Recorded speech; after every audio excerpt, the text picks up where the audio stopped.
Merci beaucoup. Donc, Thiès est à l'écoute. Ok, d'accord, parfait. Ils disent qu'ils Merci. entendent bien Thiès. Euh, je- merci encore une fois de votre présence et merci à Étienne d'avoir accepté de commenter ma présentation. Comme je le disais la dernière fois, c'est un plaisir et un honneur d'être ici. La dernière fois, nous avons fait une présentation très générale sur les épistémologies du Sud.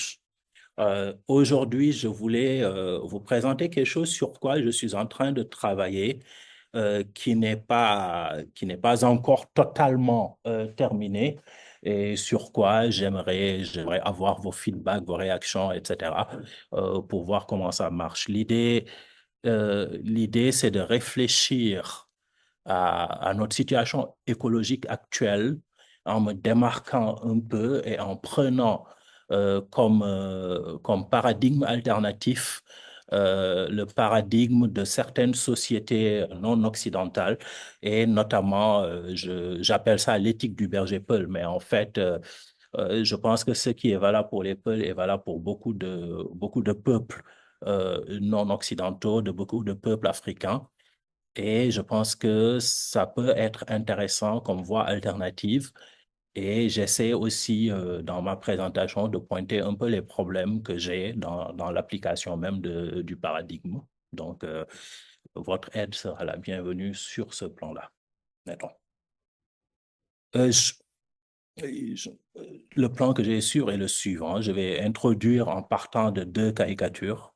Donc, après, je vais parler en gros, du point de vue cartésien, ou plutôt euh, qu'on peut appeler faute de mieux occidental, mettons, du point de vue occidental, dont Descartes est une figure tutélaire, même si il n'en est pas le seul représentant, ni même totalement euh, vraiment le représentant, comment dire, ou plutôt les accusations qui sont faites à Descartes sont souvent injustes, mais en tout cas, je vais faire comme tout le monde et je vais prendre Descartes comme figure d'une certaine vision du monde et je vais voir le lien, le chemin qui va de Descartes à la tragédie des communs dont nous avons parlé un peu la dernière fois et dont nous allons parler un peu plus en détail aujourd'hui. Après, je vais m'intéresser à ce que j'appelle l'éthique du berger Peul, dont je vais voir les fondements et je vais voir, partant de là, si on peut utiliser ça comme paradigme pour nous aider dans la résolution ou en tout cas dans un changement d'approche du monde et donc dans un changement de paradigme et d'appréhension du monde qui serait moins destructeur pour la planète.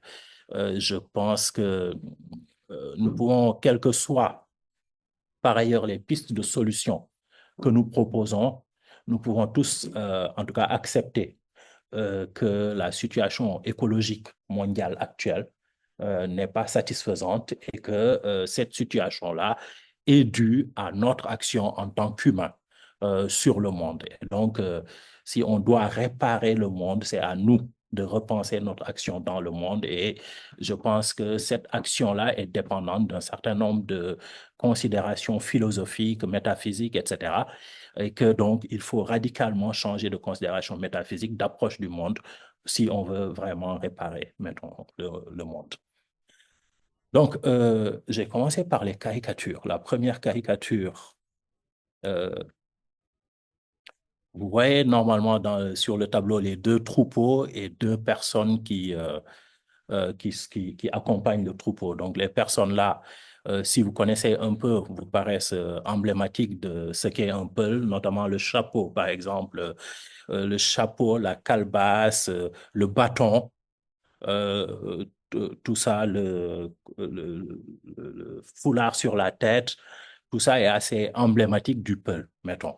Et le peul est connu pour être un berger transhumant. D'accord. Une caricature que l'on fait du peul dans la plupart des sociétés africaines, c'est que le peul peut avoir des milliers de têtes de bétail, mais sera réticent à vendre même une bête pour se nourrir ou pour se soigner et qu'il préférera mourir plutôt que de tuer son cheptel, mettons. Donc ça, c'est une première caricature. Une deuxième caricature, c'est que la crise écologique, c'est la faute de Descartes, mettons. Donc, la crise écologique est la conséquence directe de la philosophie de Descartes. La dernière fois, nous avons parlé de Boaventura de Sousa Santos et des critiques qu'il fait à Descartes. Nous avions vu que ces critiques-là n'étaient pas totalement fondées, en gros, mais en général, à chaque fois que on a un philosophe, un penseur qui critique la philosophie occidentale, on se retrouve avec la figure de Descartes qui est posée comme étant la cause de la situation actuelle du monde. Et Descartes est considéré comme le père de la modernité et comme le père d'une modernité, d'une forme de modernité dont la conséquence inéluctable est la destruction du monde. D'accord. Euh, Là encore, dit caricaturalement, mettons, la crise écologique, c'est la faute de Descartes, la faute à Descartes, mettons. Euh, Comme toute caricature, mes deux caricatures sont fausses, bien sûr. Elles ne correspondent pas à la réalité. Comme toute caricature, elles ont une part de vérité. Et je pense que la part de vérité qu'il y a dans ces caricatures-là est intéressante pour nous aider à penser à la crise écologique que nous vivons et pour nous aider à en sortir maintenant. Et donc, dans ce qui suit, je vais voir ce que ces deux caricatures peuvent nous apprendre sur notre crise écologique.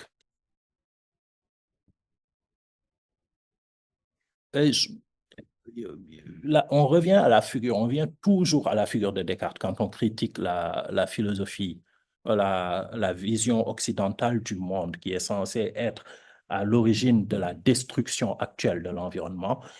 Et je pense qu'il y a une part d'injustice dans ça, mais il y a une part de vérité également dans ça. Il y a en germe dans la modernité inaugurée par Descartes une vision philosophique de l'homme et du monde euh, qui est solidaire d'une approche utilitariste et extractiviste et que j'appellerais même pillarde en fait du monde. Et cette approche-là, c'est elle c'est d'elle dont la crise écologique actuelle est une conséquence directe. Donc, et quand on dit ça, on pense souvent à la phrase de Descartes qui dit que la science va faire de nous comme maître et possesseur de la nature. Et quand on dit ça, en général, on saute le comme. On dit juste que la science va faire de nous des maîtres et des possesseurs de la nature. Donc, on a une vision anthropologique dans laquelle nous devons être maîtres et possesseurs de la nature et nous serons maîtres et possesseurs de la nature grâce à la science et grâce à la technique. D'accord. Le destin de l'homme, c'est de posséder la nature, c'est de s'en servir et de s'en servir, de se servir de la nature et de se servir dans la nature selon ses désirs, selon ses besoins. Mettons.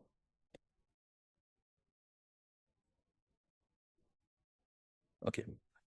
Euh, Après avoir parlé de Descartes, je vais me pencher sur ce que je nomme l'éthique du père Paul et j'ai montré aussi que euh,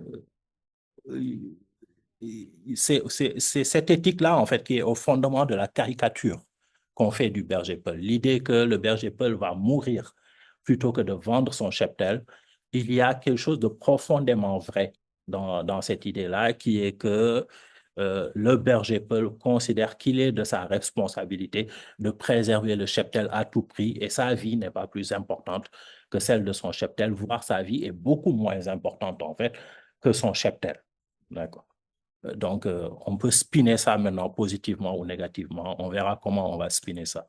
Donc, je pense que cette éthique repose sur une métaphysique qui permettrait de repenser totalement notre rapport à la nature et aux autres animaux. Donc, et je pense que cette approche-là, cette métaphysique-là, est plus efficiente pour sortir de la crise environnementale dans laquelle nous vivons, parce qu'elle rend impossible certaines apories de notre modernité. Euh, qu'elle soit plus efficiente ne veut pas dire que nous serons capables de la réinvestir. Donc ça, c'est quelque chose que nous allons voir. Quelque chose peut être plus efficient, mais la situation est telle que nous ne pouvons pas tout simplement investir, nous approprier cette métaphysique-là. Et dans ce cas, en fait, oui, elle aurait été efficiente, mais bon, on ne peut pas, mettons. Et le problème qui se pose, c'est que ça repose bien sûr sur des postulats métaphysiques et des postulats métaphysiques ne se changent pas du jour au lendemain. Et nous-mêmes, nous avons nos postulats métaphysiques. Donc, bon, Descartes, donc, revenons à Descartes. Cette citation-là est du discours de la méthode.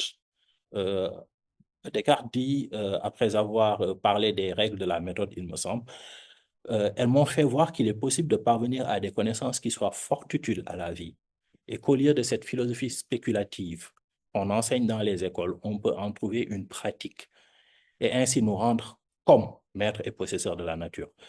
Ce qui n'est pas seulement à désirer pour l'invention d'une infinité d'artifices qui ferait qu'on jouirait sans aucune peine des fruits de la terre et de toutes les communautés qui s'y trouvent.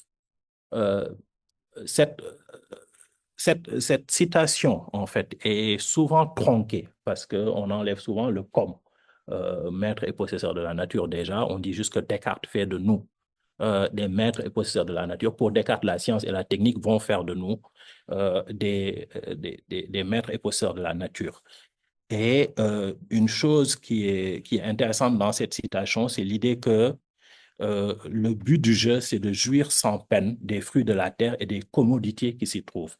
Et on a là en germe l'idée que euh, l'homme, en fait, il y a une distanciation entre l'homme et la nature et il y a en fait une consommation par l'homme de ce qui se trouve dans la nature et cette consommation-là doit être la plus aisée possible. Maintenant.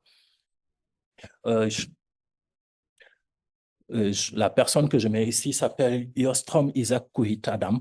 Il a écrit un livre, c'est le livre que je montre depuis tout à l'heure, qui s'appelle les racines philosophiques de la crise écologique. Et d'après lui, bon, comme toujours dans ce genre de cas, l'élément principal de la Weltbild, je pense, c'est la vision du monde, non?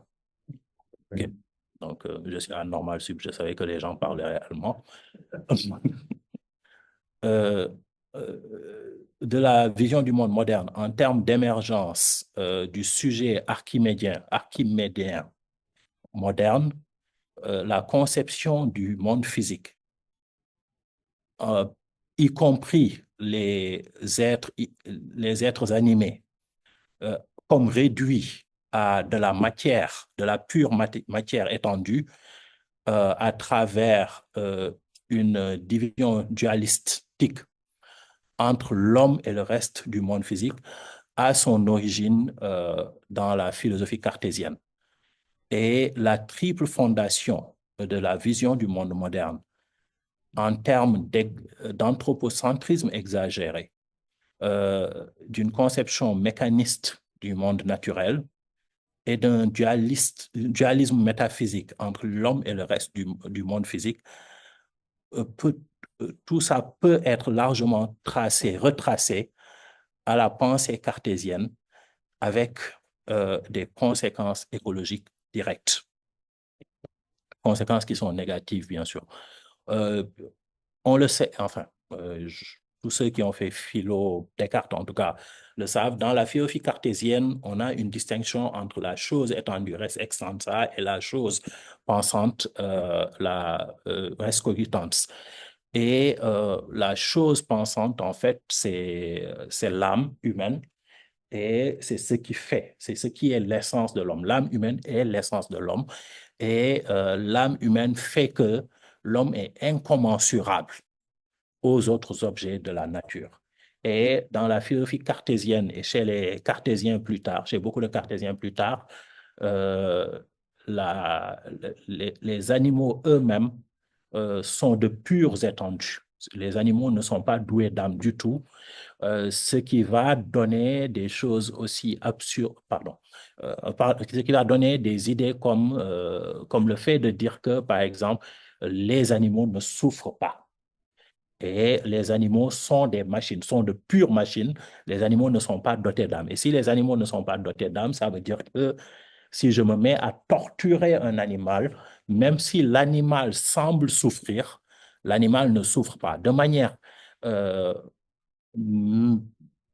mathématique, il a été démontré que seul l'homme est doté d'une âme. Étant donné que seul l'homme est doté d'une âme et que l'âme, c'est ce qui permet de souffrir, en fait, les animaux ne peuvent pas souffrir. D'accord? Les animaux sont des objets du monde physique. C'est des mécanismes, en fait. Tout comme une horloge est un mécanisme. Une horloge peut être très sophistiquée. Je peux construire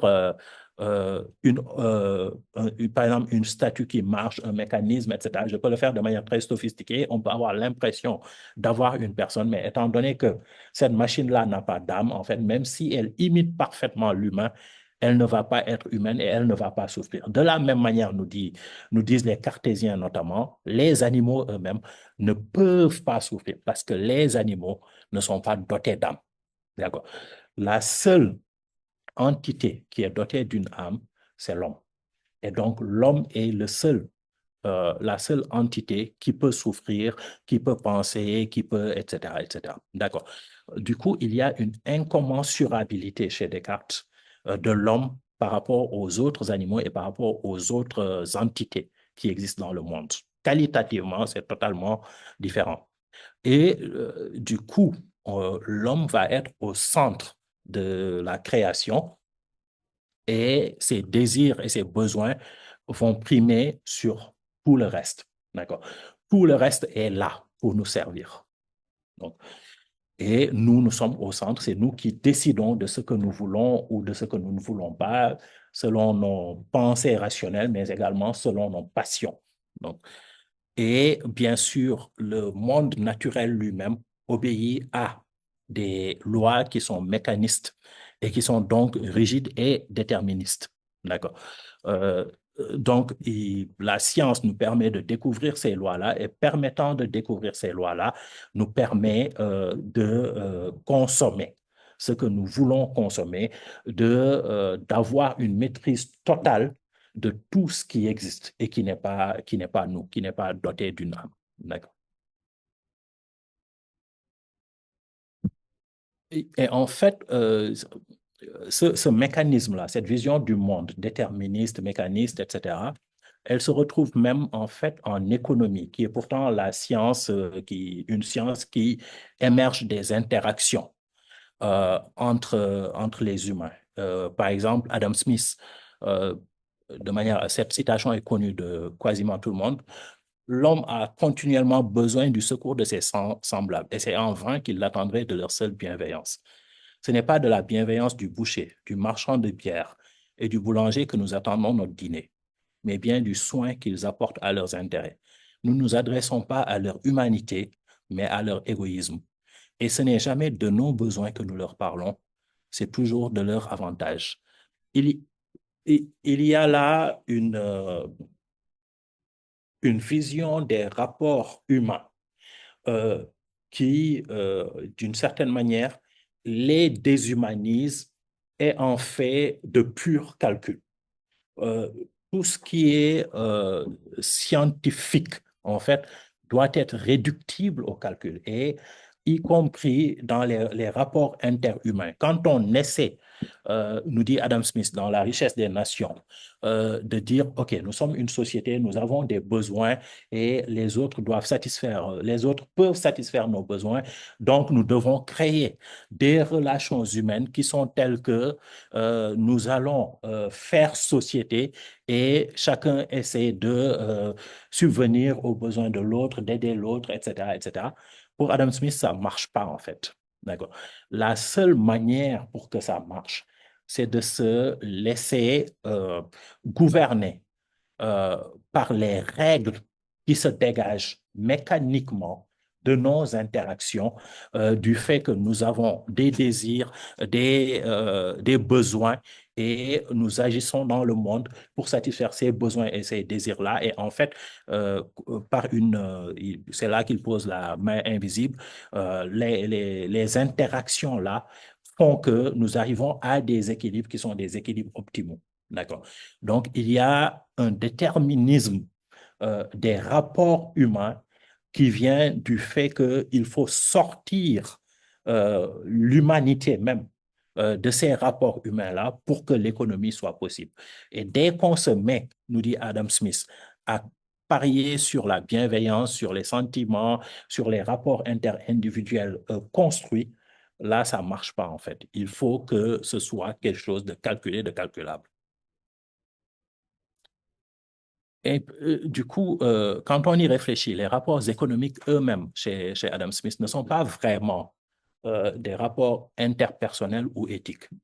Ce sont des rapports déterminés, mécaniques, obéissant à des règles mécaniques dont nos affects ne sont que les paramètres. Euh, et dans ce cas, en fait, chacun doit maximiser son intérêt et s'approprier le maximum de ressources afin de pouvoir satisfaire ses besoins et ses désirs en les échangeant aux besoins. Donc, du coup, on a là, dans cette vision mécaniste du monde-là, on a là en germe l'idée qu'il faut maximiser les ressources parce qu'on en aura besoin pour échanger. Donc, on ne peut pas compter sur la bienveillance des autres. Donc, on doit prendre le maximum parce que le jour où on a besoin, par exemple, si je suis jeune, je dois travailler le plus possible et économiser de l'argent parce que le jour où je serai vieux et que je ne pourrai pas travailler, j'ai intérêt à avoir de l'argent parce que cet argent-là me permettra de, etc. Vous voyez?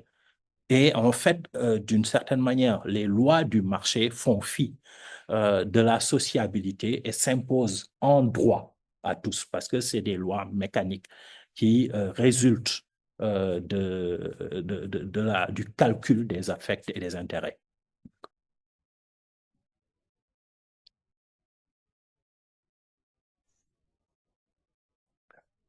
Euh, je- la dernière fois, nous avions parlé de la tragédie des communs. Et en fait, euh, euh, la tragédie des communs va être découverte bien plus tard, mais elle est la conséquence mécanique de cette vision du monde-là. J'ai dit que, dans mon explication d'Adam Smith, j'ai dit que chacun doit maximiser son intérêt et chacun doit prendre le maximum de ressources possibles. D'accord. Et c'est, je pense, en 68 que Samuelson va faire une typologie des biens où il va distinguer clairement les biens publics et les biens privés. Et en fait, les biens privés, c'est les biens que je peux m'approprier. Par exemple, mon ordinateur, c'est mon ordinateur, il m'appartient, etc. Euh, je- donc, et il y a des biens qui ne sont pas de cette nature-là. Par exemple, je ne peux pas m'approprier l'air, par exemple. L'air que je respire, j'aurais voulu le garder et vous le vendre très cher, par exemple, mais je ne peux juste pas le faire. D'accord? Donc, l'air va être un bien public. D'accord. Et un bien public, c'est un bien qui n'est, dans le langage des économistes, un bien qui n'est pas rival et qui n'est pas exclusif. Euh, un bien rival, c'est un bien qui est tel que si je me l'approprie, vous ne pouvez pas vous l'approprier. D'accord. Donc, euh, je- cet ordinateur-là, c'est un bien rival. S'il m'appartient, il ne vous appartient pas et il ne peut pas vous appartenir. Pour ce qui est de l'air, en fait, il n'est pas rival. Ça veut dire que si je respire l'air, ça ne veut pas dire que vous ne pouvez pas, vous ne pouvez pas respirer l'air. Et le bien est exclusif maintenant euh, si je peux me le réserver. D'accord. Si je peux me le réserver ou si je peux le réserver à une catégorie personne, à une catégorie particulière, dans ce cas, le bien est exclusif. Sinon, il n'est pas exclusif. D'accord. Donc, parmi les biens publics, il y a les biens communs. D'accord. Et les biens communs sont des types de biens publics qui sont rivaux, mais qui ne sont pas exclusifs.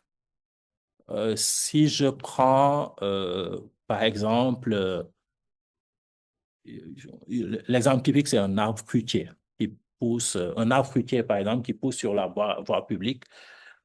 Cet arbre-là, je ne peux pas vous empêcher de consommer le fruit de cet arbre-là. Par contre, si vous consommez les fruits de cet arbre, je ne peux plus les consommer. D'accord.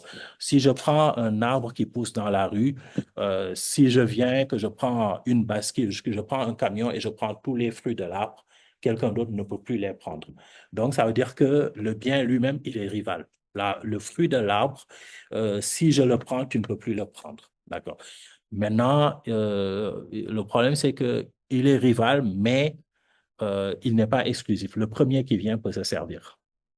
D'accord. Euh, Et en fait, pour Garrett Harding, l'existence des biens communs est un problème sur le plan économique. Parce que si je prends un arbre fruitier qui est... OK, prenons l'exemple de l'arbre fruitier. L'une des choses que les gens disent, vous entendez souvent les gens dire ça, je pense que même aujourd'hui, j'ai lu quelqu'un qui disait ça. Euh, Pourquoi on ne met pas des arbres fruitiers dans la rue? Parce que si on avait des orangers, par exemple, je pense qu'à Séville, ils ont fait ça. Ils ont des orangers dans la rue et du coup, tu marches dans la rue, tu peux prendre une orange, tu la manges, etc. Donc, pendant la saison des oranges, tu peux avoir des oranges. Si on mettait des orangers, des bananiers, des trucs, etc., on pourrait venir et se servir. Et je pense qu'au Sénégal, on avait à un moment, tonton Abdou peut me le confirmer, quelque chose qu'on appelait Tolubourg, qui étaient des champs fruitiers où on pouvait venir se servir, cher aussi normalement, oui. Donc, on avait des endroits qui étaient des jardins publics où tu avais des arbres fruitiers et les gens pouvaient venir et se servir. C'est intéressant. Cher et tonton Abdou peuvent le confirmer. Je pense que vous n'avez pas connu ça. Voilà, Silla n'a pas connu ça. Donc, ça veut dire que en deux générations, deux générations, ça a disparu. Donc, les Sénégalais plus âgés connaissent le moment où il y avait ces biens communs-là, où tu pouvais aller dans le jardin et te servir. Et les Sénégalais d'une génération plus jeune ne peuvent même pas imaginer que ça a existé au Sénégal. D'accord. Euh, Pourquoi? En fait, je pense que Garrett Harding dirait que c'est l'illustration parfaite de la tragédie des communs, qui est que si on met des arbres fruitiers partout dans la ville, par exemple, et que les gens peuvent venir se servir, euh, les gens ont intérêt à venir se servir, mais les gens n'ont pas intérêt à entretenir l'arbre. J'ai intérêt à venir me servir et dès que ça commence à produire, j'ai intérêt à venir prendre le maximum parce que si je ne prends pas le maximum, d'autres vont venir et prendre et après, il m'en restera plus, etc., etc. D'accord. Maintenant, quid de l'entretien? Si je sais que à chaque fois, c'est moi qui serai le premier à me servir, là, en fait, j'ai intérêt à entretenir l'arbre. Si je ne suis pas sûr que cette année, je pourrais être le premier à me servir et je pourrais même m'en servir, en prendre, Dans ce cas, par exemple, si à chaque fois qu'il y a une production de fruits, il y a quelqu'un qui arrive à 5 heures du mat qui prend tout, dès que c'est mûr, et que moi, j'habite à côté, mais j'ai la flemme de me réveiller à 5 heures du mat, j'ai aucun intérêt à entretenir cet arbre fruitier-là qui n'appartient à personne et dont je sais que euh, quelqu'un viendra prendre les fruits et moi, je ne vais même pas en manger. Vous voyez? Et en fait, euh, pour Garrett Harding, c'est ça la tragédie des communs. C'est-à-dire que les biens communs sont tels que les gens ont intérêt à se servir quand ça existe, mais ils n'ont aucun intérêt à entretenir ça. Parce que celui qui entretient ne peut pas exclure les autres de ce bien-là et peut parfois ne même pas consommer ce bien-là. D'accord? Si un bien, et en fait, ce qui fait ça, c'est, rappelez-vous bien, le bien commun, c'est un bien qui est rival mais qui n'est pas exclusif. Si le bien n'était pas rival, en fait, le fait que je me serve ne vous empêcherait pas de vous servir et du coup, vous diriez que vous pouvez quand même entretenir l'arbre parce que même si je me sers, vous pourriez quand même vous servir. Mais ici, vu que le bien euh, est rival, ça veut dire que si vous vous servez, je ne pourrai pas me servir. Et du coup, j'ai aucun intérêt, tant que si j'ai pas l'assurance que si j'entretiens ce bien-là, je pourrai me servir je n'ai aucun intérêt à entretenir ce bien-là. Et en fait, pour lui, c'est mécanique. Quand on a des biens communs, ils finissent par être détruits. Donc, et c'est ce qui s'est passé au Sénégal avec les tolebourgs, par exemple, qui n'existent plus. Parce que je suppose, je ne connais pas le mécanisme, mais je suppose que Guy Harding dirait que c'est typiquement ce mécanisme-là qui s'est passé. Des gens se sont appropriés ça, ou bien des gens venaient se servir et n'entretenaient pas parce qu'ils n'avaient aucun intérêt à entretenir. Et du coup, personne n'entretenant, les biens ont fini par se détruire et quelqu'un a fini par privatiser ça. J'ai un exemple qui est un peu différent. Mhm. On a installé en Haute-Savoie. En Haute-Savoie, l'eau, a priori, ne vaut pas grand-chose parce qu'il y a de l'eau absolument partout. Mhm. Mais un jour, la mairie, comme la mairie cherche de l'argent, elle a décidé que toutes les sources lui appartenaient. Donc, l'eau qui était gratuite est devenue payante. Là, on ne peut même pas dire que ce n'est Donc, pas exactement le même mécanisme. Simplement, la mairie cherchait de l'argent. donc Il a trouvé dans une ressource qui est toujours, qui est à peu près infinie, mais elle voilà. a transformé un bien Ils ont public. transformé un bien public en Ouais, bien privé. Enfin, pas privé, mais municipal. ouais. Et en fait, pour Garrett Harding, c'est exactement ce qu'il faut faire. Vu que dans le mec, justement, chez Garrett Harding, ce qu'il vous dirait, c'est que euh, en Haute-Savoie, vous pouvez tous vous servir de l'eau, mais vous n'avez aucun intérêt à entretenir ça. Ouais. Ceci dit, vu que l'eau, c'est particulier parce que quand même, ce n'est pas rival. Le fait que vous vous serviez ne fait Il y en a pas autant que... qu'on veut, c'est pas Il y en a pareil. autant qu'on veut, oui.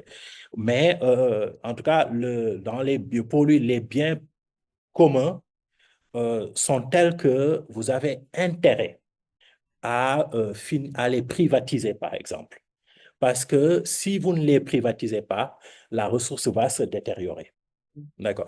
Parce que personne ne va s'en occuper et euh, la ressource se détériore. Et donc du coup, il faut trouver le moyen de rendre exclusifs les biens communs pour qu'on puisse s'en occuper. D'accord. Donc, oui, allez-y. Dans le Sénégal, est-ce que ces fruitiers sur la voie publique sont gérés quand même par l'État? Parce que si c'est géré par l'État, dans ce cas-là, ce n'est pas exactement des biens. Enfin, comment dire? Quand on Comment? gère ces fruitiers, c'est quand même pas les gens qui se montrent en rivalité avec ceux qui s'en servent. Parce que c'est des gens qui sont spécialisés dans l'entretien L'espace public. Ouais.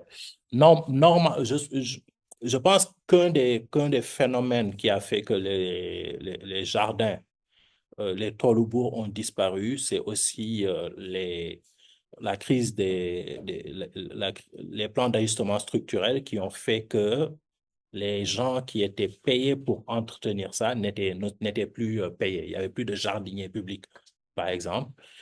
Et du coup, les jardins, c'était des jardins publics où on avait des arbres fruitiers. Et chacun pouvait venir et se servir. C'était ça le principe. Je suppose, c'est avant ma génération, en fait. Je suppose que il y avait des gens qui étaient payés pour entretenir ces jardins-là, mais qui n'étaient pas propriétaires de ces jardins-là. Ce qui s'est passé, par contre, et qui est général dans les années 80, c'est qu'avec la crise, les plans d'ajustement structurel, euh, la fonction publique a été drastiquement diminuée. Donc, la Banque mondiale et le FMI sont venus et ont demandé à l'État d'enlever de ne plus payer autant d'enseignants, de médecins, de trucs, de diminuer les salaires, de diminuer la masse salariale, mettons. Donc, ces sortes d'emplois-là ont disparu. Déjà, ces emplois-là d'entretien, etc., partout, ça a disparu. Même dans les écoles, et tout ça, ça a disparu dans des années 80 jusqu'à presque maintenant. Tu vas dans une école publique sénégalaise, c'est très difficile d'avoir même du personnel d'entretien. D'accord. Là, ça commence à revenir, mais c'est vraiment quelque chose qui revient au compte-gouttes. Donc, du coup, quand il y a eu la crise des années 80 et les plans d'ajustement structurel, ces biens-là sont vraiment devenus des biens communs parce que il n'était plus les personnes qui s'en occupent. Il n'y avait plus personne qui avait l'obligation de s'en occuper et qui avait un salaire pour le faire. Mais c'est une excellente question. Oui. Et en fait, ce que Guy Harding dirait, c'est que la solution est très simple. En fait, ces jardins-là, au lieu d'en faire des jardins publics, il faut juste en faire des jardins privés et la personne qui s'en occupe récupère les fruits et va les vendre au marché, aux habitants, etc. Et ça aurait parfaitement marché. Mais vu que ça n'appartenait à personne, c'était mécanique que ces jardins-là ne fonctionnent pas. D'accord. Et en fait, ça, c'est la tragédie des communs. D'accord. Et c'est considéré comme étant, pour beaucoup, comme étant une vérité économique.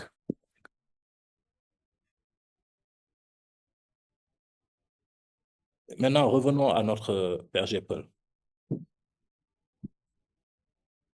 Le berger Peul a un cheptel, souvent des milliers de bêtes.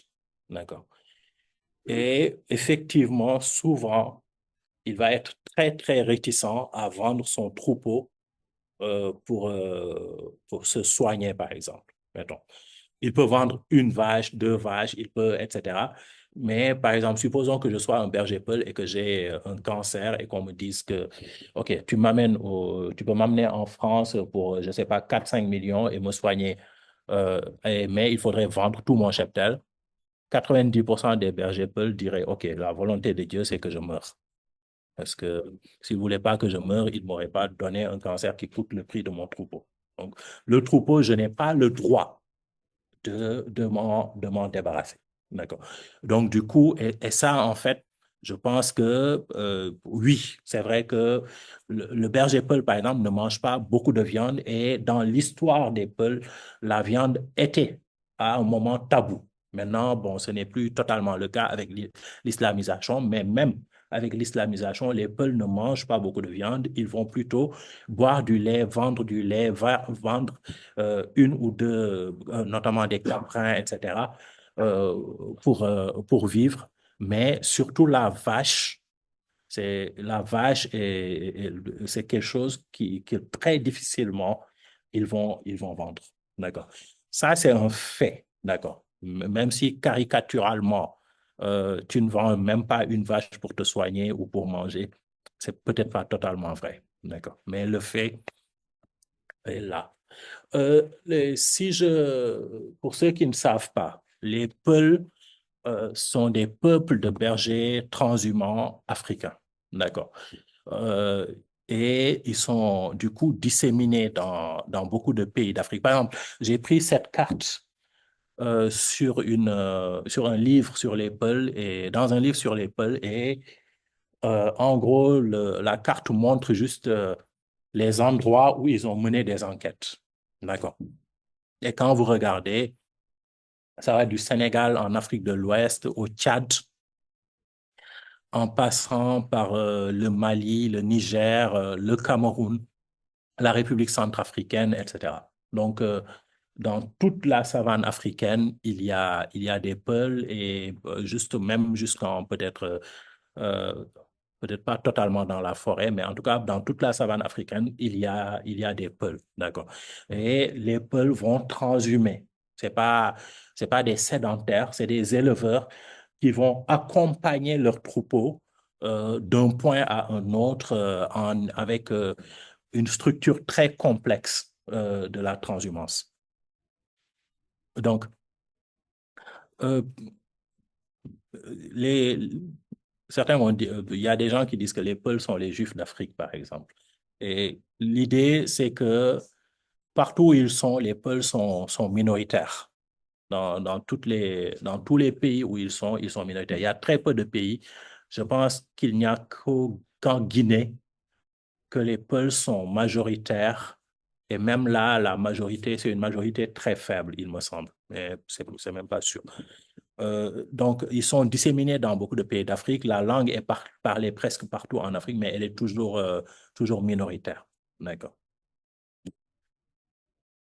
Et on peut se poser quelques questions. Par exemple, la vie de transhumant est une vie difficile. Par exemple, vous prenez en France, il y a de la transhumance. D'accord. Les bergers, par exemple, il y a des bergers qui vont transhumer avec leurs moutons. Mais souvent, c'est des employés qui transhument avec des moutons et les moutons eux-mêmes, les gens à qui les moutons appartiennent, ont des fermes, vivent dans ces fermes-là, etc. Et pratiquent également l'agriculture, mais la transhumance elle-même n'est pas vraiment le mode de vie de ces gens-là. C'est une minorité qui transhume. Quand vous prenez le Peul, en fait, la transhumance n'est pas le fait de personnes isolées. Le Peul va transhumer avec sa famille. D'accord. Par exemple, dans des pays comme le Niger, on va avoir, ou la Mauritanie, on va avoir des écoles flottantes qui vont accompagner les groupes transhumants qui accompagnent leurs troupeaux. D'accord. Donc, on a une civilisation de la transhumance où hommes, femmes, enfants transhument, se retrouvent dans des villes, à côté de villes, on sont en contact avec des sédentaires, vendent du lait, etc., vendent parfois des chèvres et des moutons, très rarement des bovins, mais en fait transhument. Et donc d'une certaine manière, c'est vraiment le troupeau, le fait d'avoir un troupeau même qui détermine le mode de vie de la personne. Et du coup, si on réfléchit au rapport du Peul à son troupeau, on a quelque chose qui est contre-intuitif par rapport à ce que laisserait prédire, mettons, la théorie économique. Euh, le troupeau n'est pas une réserve de richesse. On n'a pas l'impression que, il est en train d'accumuler du capital, d'accumuler des vaches pour pouvoir les revendre, les échanger, en faire une monnaie, etc., au besoin. D'accord. On a vraiment l'impression, et en fait, quand on interroge les Peuls, c'est ce qu'ils disent, que le mode de vie, en fait, ce qui justifie la possession du troupeau, c'est le fait que ça fait partie même du mode de vie. D'accord. C'est une vie que d'avoir un troupeau et de vivre avec le troupeau, d'accompagner le troupeau, etc. Et quand on regarde la métaphysique des Peuls, en fait, on comprend pourquoi il en est ainsi. Cette personne-ci est Amadou Hampâté-Bâ, qui est écrivain, notamment romancier. Il a écrit d'excellents romans très drôles. Et c'est aussi un Peul et quelqu'un qui a beaucoup écrit sur la civilisation Peul et la civilisation Mandin. Et il a notamment écrit non seulement sur les contes initiatiques Peul, mais également sur euh, les mythes Peul eux-mêmes, donc les mythes fondateurs, etc. Et l'un des mythes qu'il rapporte, c'est que Dieu a d'abord créé la vache. Et une fois qu'il a créé la vache, il a créé le peul, parce que c'était la seule personne qui était capable de s'occuper de la vache. Du coup, la vache, en fait, vient en premier. C'est parce qu'il y a la vache qu'il y a le peul. C'est pas parce que le peul n'existe pas pour avoir une vache ou parce que, etc. C'est quand, en fait, la vache est première et le peul vient après. D'accord? Et ça, c'est parmi les mythes de création même des peuls. Et il y a, par exemple, il y a des articles anthropologiques ou ethnologiques où on interroge, par exemple, il y en a un où on interroge les Peuls de N'Djamena, les Peuls sédentaires de la capitale du Tchad. Et en fait, on leur demande quel est votre rapport au bovidé, au bœuf, à la vache, etc. Ils disent, oui, un Peul doit être avec une vache, doit avoir une vache, parce que la vache, en fait, c'est un parent. Il fait partie de la famille. D'accord? Donc, du coup, et ça, c'est quelque chose qui revient tout le temps. Il y a un proverbe peul qui dit que le peul, c'est la langue, l'apparence physique et la vache. Et si tu perds deux de ces caractéristiques-là, tu n'es plus un peul. D'accord? Soit tu as une vache, soit tu as des vaches et tu as l'apparence du peul, soit tu as la langue et l'apparence, soit tu as la langue et la vache, etc., etc. L'idée est que l'identité même du peul est liée au fait d'être un berger et d'être un berger de bovidés. D'accord. Un concert, voilà, naturellement. Il faut ça. Il faut ça. Hein? Ah oui, c'est vrai. Il faut que je... Aïe. Donc, on propose d'avoir une trentaine de minutes de discussion, et puis si vous avez des questions, de les poser directement à Étienne David. C'est sûr, OK, je vais finir rapidement. Même chose, Christiane Seydou, c'est une ethnologue qui a beaucoup travaillé sur les peuls également. Elle dit les légendes d'origine présentent précisément l'association de la langue du bovin et de la langue comme seule fondatrice de la spécificité peul et créatrice de l'ethnie. On raconte en effet que deux enfants, un frère et une sœur, s'étant un jour mis à parler une langue inconnue de leurs parents, ceux-ci, effrayés par un tel prodige, les chassèrent. Les enfants, errant de par la brousse déserte, parvinrent enfin d'abord au bord d'un lac ou d'un cours d'eau. Ils allumèrent un feu sur la berge et voilà que les bovins, attirés par la lueur et la chaleur, émergèrent de l'eau. Les attirant de plus en plus loin de l'eau, les enfants purent de la sorte s'approprier le troupeau primordial. Ils se firent donc pasteurs, puis devenus adultes, toujours isolés par leur langue, ils se marièrent et de leur union incestueuse naquirent les premiers peuples et en nature, qui en héritage eurent un troupeau et une langue. Troupeau et langue, c'est ça l'identité peul en fait. Et le troupeau, en fait, c'est vraiment le... Et du coup, le rapport symbiotique entre le berger peul et son troupeau, du coup, va au-delà du rapport économique. Ce n'est pas un réceptacle de richesse, c'est ce que est le peul, en fait. C'est celui qui s'occupe de la vache.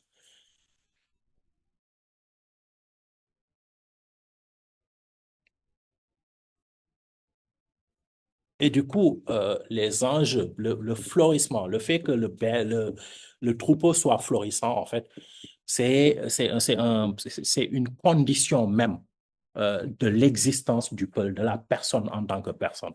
Donc, et du coup, vous voyez bien que quand le berger peul s'occupe de son troupeau, euh, il n'est pas en train de s'occuper d'un bien. Vous voyez, il est en train il n'y a pas de distanciation en fait. Il est en train de montrer, pardon, d'exprimer sa responsabilité ontologique sur les objets du monde, d'accord, certains objets du monde avec lesquels il est lié. Donc, il y a un rapport ontologique entre le peul et ce dont il est responsable, et en fait, il doit s'occuper de ça quelles que soient les circonstances. Il n'y a pas, c'est pas, en fait, il s'en occupe parce que c'est un bien et ce bien-là, il en a besoin pour s'enrichir, pour, etc., comme bien d'échange, etc. D'accord. Donc là, c'est l'identité même qui est en jeu. Et par exemple, ce rapport-là est organisé. Par exemple, la transhumance n'est pas quelque chose de facultatif. Je ne peux pas dire, j'ai 1000 bêtes, il faut que quelqu'un s'en occupe et moi, je ne vais pas m'en occuper. Non. Mon identité même, c'est le fait d'avoir ce rapport-là transhumant avec les bêtes. Euh, et, et ce que je dis du berger peul, en fait, c'est valable pour beaucoup de sociétés. Par exemple, ce dont j'ai parlé, les maîtres de la terre dont j'ai parlé la dernière fois, c'est la même chose. Ils ont une responsabilité, mais qui n'est pas une propriété. Ils doivent soigner la terre, ils doivent s'occuper de la terre, ils doivent la rendre habitable, mais la terre ne leur appartient pas et ils doivent faire des cérémonies pour que la terre soit habitable par certaines personnes, utilisable ou à des fins, à certaines fins, et retourner à son statut d'antan. Et du coup, là où la solution propriétaire va nous inciter à accumuler pour user, on a une solution différente où le but du jeu, c'est de prendre soin du monde ou de la partie du monde dont on est responsable. On n'a pas, dans cette vision du monde-là, on n'est pas là pour s'occuper de quelque chose parce que ça nous enrichit et parce que nous pouvons l'utiliser. La finalité même, c'est de s'occuper de la chose pour que la chose soit florissante. D'accord.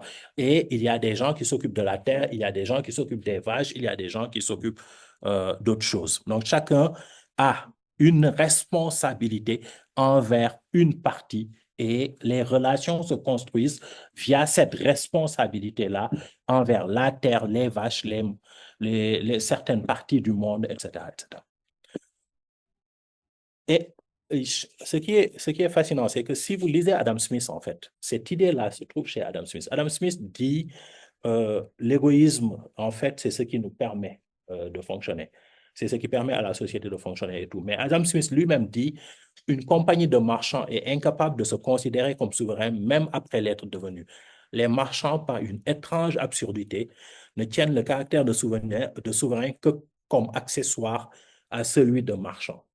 L'idée est que, oui, le monde est tel que les intérêts des uns et des autres produisent des équilibres qui sont bénéfiques à la société, mais en fait, si on laisse les intérêts économiques se transposer dans la politique, là, en fait, on a un problème. Donc, il faut une politique qui gouverne ces intérêts-là. Donc, on a cette vision chez Adam Smith que oui, il y a la richesse des nations, mais il y a également chez Adam Smith la théorie des sentiments moraux, où il essaie de voir comment on doit pouvoir vivre ensemble, quels sont les sentiments, quels sont les affects qu'on doit promouvoir pour qu'une vie sociale soit possible. Et donc, il me semble que ce que l'approche du soin dont j'ai parlé nous montre, c'est qu'il faut qu'on se départisse de la centration autour des intérêts humains pour adopter une vision plus globale du monde dans lequel le rapport qu'on a au monde est un rapport de soin. Et quelqu'un qui théorise ça, c'est Arne Naess, avec l'idée d'écologie profonde. Donc, et dans ce modèle, il dit il s'inspire, lui, de Spinoza. Et l'idée, c'est que le soi, il y a une réalisation de soi qui doit être primée dans nos rapports au monde, mais que ce soi-là doit être conçu comme un soi global et non un soi personnel. Mon problème avec, bon, il me semble que oui, le modèle du berger peul, le modèle du soin, etc., est un modèle clairement plus efficient. Le problème, c'est que ce modèle-là repose sur une métaphysique. Maintenant, dans le monde dans lequel nous sommes, qui est un monde, comment dire, laïque, désenchanté. Est-ce que nous pouvons créer une métaphysique? Comment pouvons-nous créer une métaphysique qui soit telle qui promeuve une société du soin où nous sommes en responsabilité plutôt que des consommateurs de ce qui existe?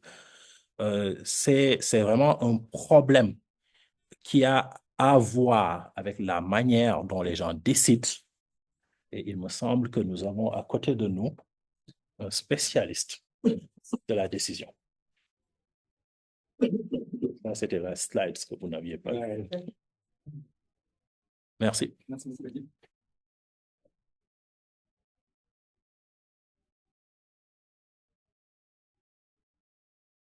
Merci Adi pour cet exposé. Pour ceux qui ne me connaissent pas, je me présente rapidement. Je suis Étienne Quéclin, je suis un scientifique, je travaille en neurosciences et effectivement, on va dire mon domaine de spécialité, c'est le jugement, enfin les bases neurales ou la biologie du jugement et de la prise de décision. Et donc, c'est de ce point de vue-là que je vais discuter ce que Adi a dit, il nous a partagé. Et donc, je vais revenir un peu, dans son exposé, il y a trois points. Il y a un point sur, on va dire, le paradigme occidental, du rapport de l'esprit à la matière, à la nature. Il y a cette problématique de la tragédie des communs, et puis cette métaphysique du soin, comme je pourrais l'appeler rapidement. Voilà. Donc, pour revenir sur le premier point, donc, moi, je suis un neuroscientifique, donc je travaille en quelque sorte sur l'esprit.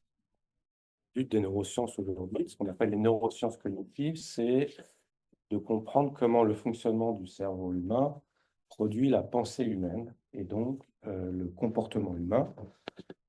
En tout cas, les neurosciences humaines, mais les neurosciences de l'animal, c'est pareil chez l'animal.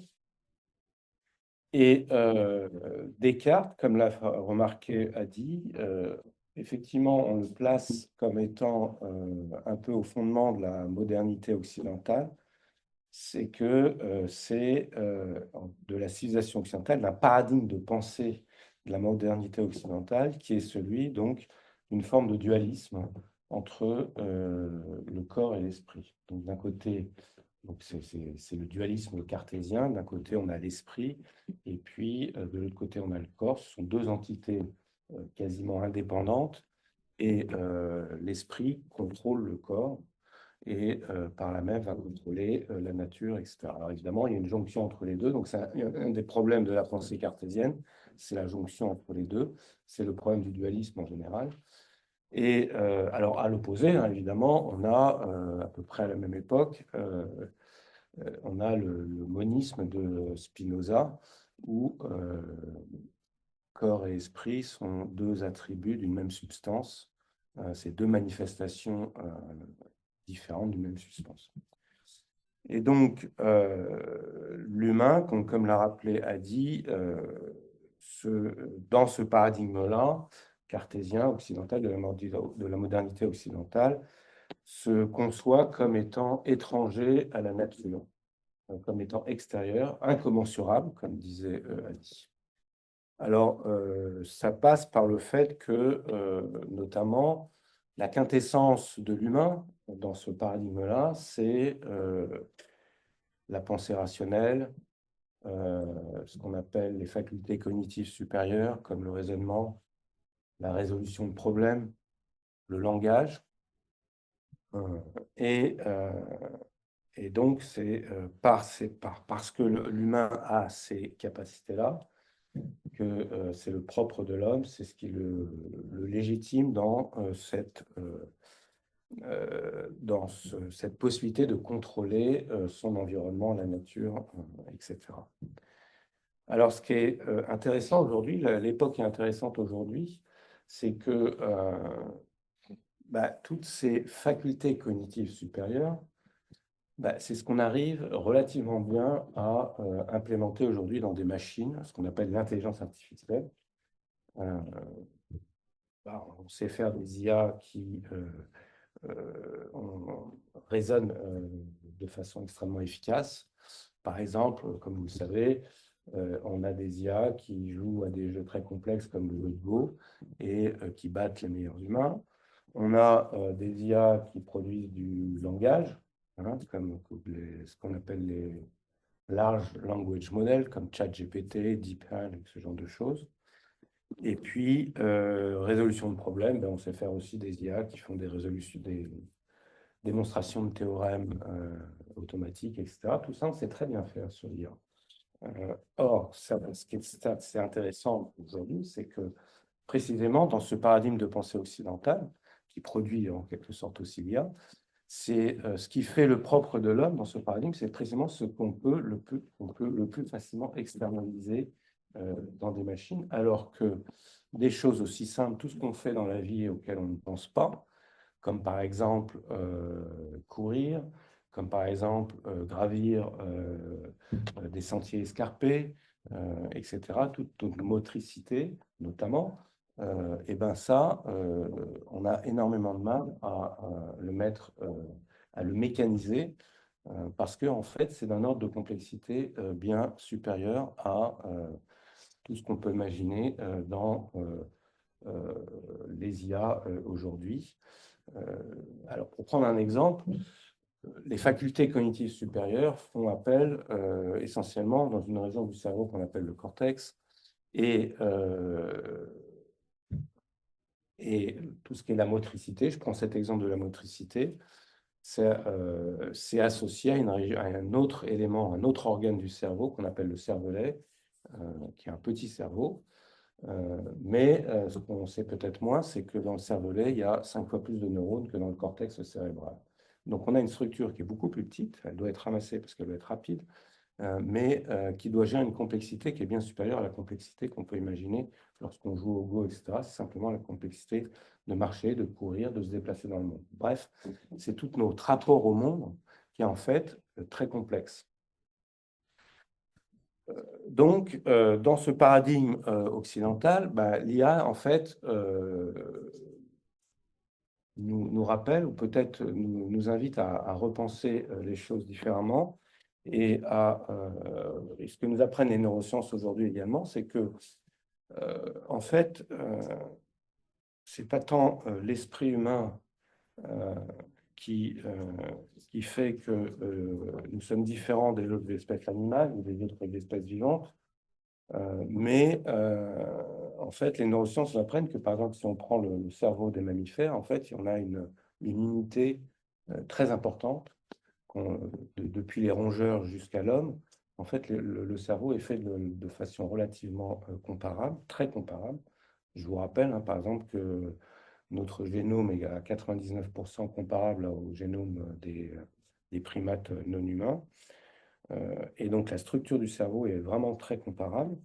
Et par contre, et donc comme le disait cet anthropologue français Descola,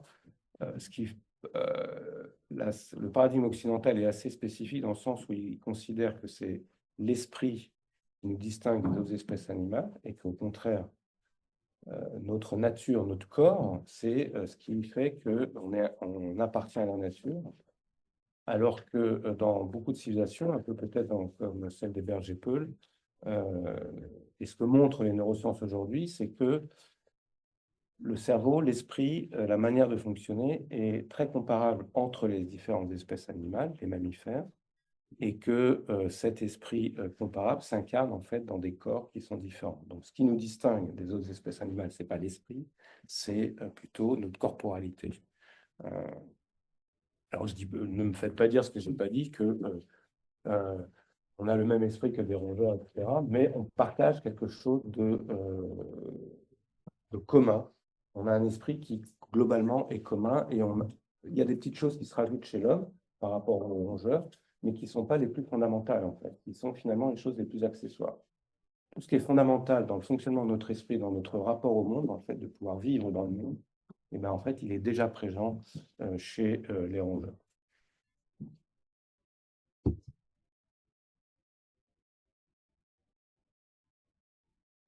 Donc, peut-être, je ne sais pas si tu veux ajouter quelque chose sur ce plan-là avant que je passe à la chose, ou je peux peut-être continuer.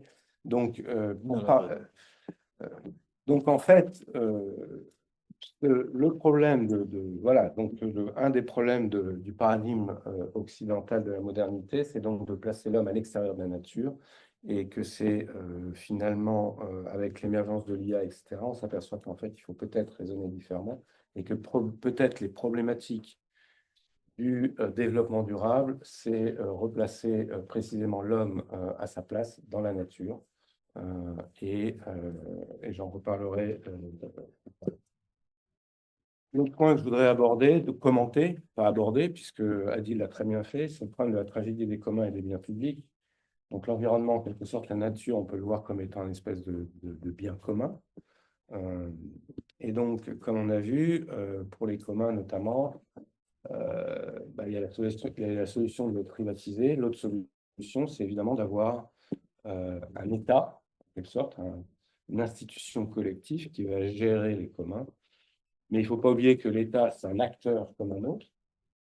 Et on peut se poser la question de quelles sont les motivations pour cet acteur de agir pour le bien des communs. Donc, c'est une question qui n'est pas si simple que ça. Et donc, je n'ai pas l'objet, ce n'est pas de discuter de ça en détail ici. Mais voilà, c'est-à-dire qu'il y a quand même une difficulté avec la notion d'État, au sens où elle apparaît nécessaire pour gérer des communs ou des biens publics. Et en même temps, on peut, ce qui est difficile à penser, c'est en quoi, notamment pour tout ce qui est la nature et l'environnement, en quoi l'État a une motivation particulière, un intérêt propre en tant qu'acteur pour préserver ou prendre soin de la nature, comme disait Ali.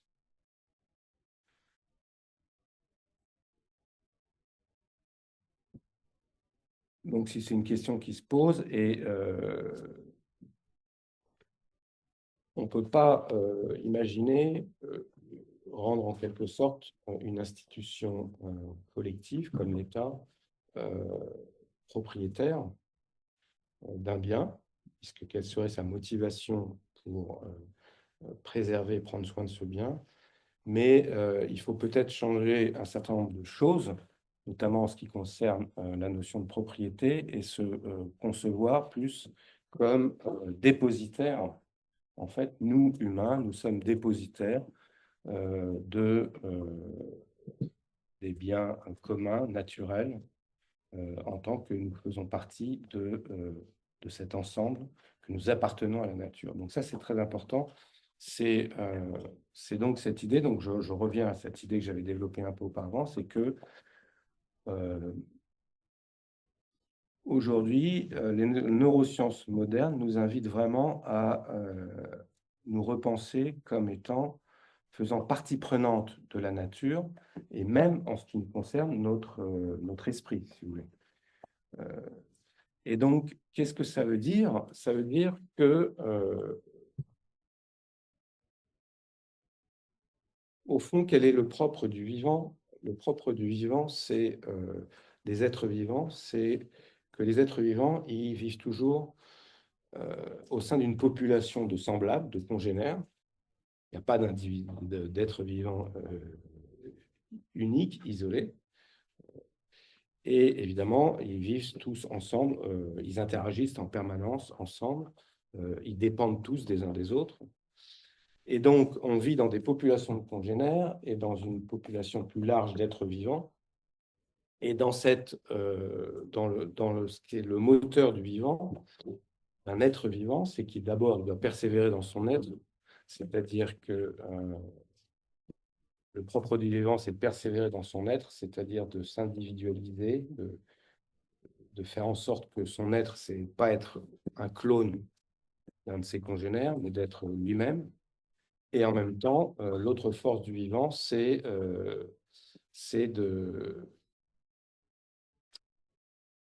d'augmenter ses interactions avec ses congénères et avec les autres. Donc, il y a ce double, c'est ça qui est très important, ce double rapport entre l'individuation, cette double force, si vous voulez, entre l'individuation et l'interaction.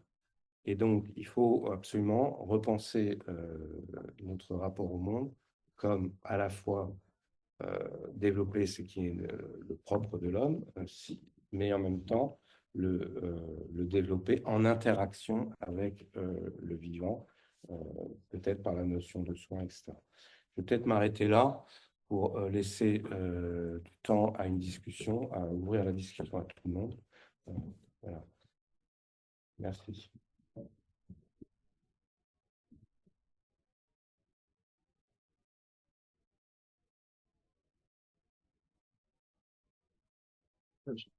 Merci beaucoup, Adi, pour votre communiqué que j'ai suivi avec beaucoup de curiosité et très attentivement.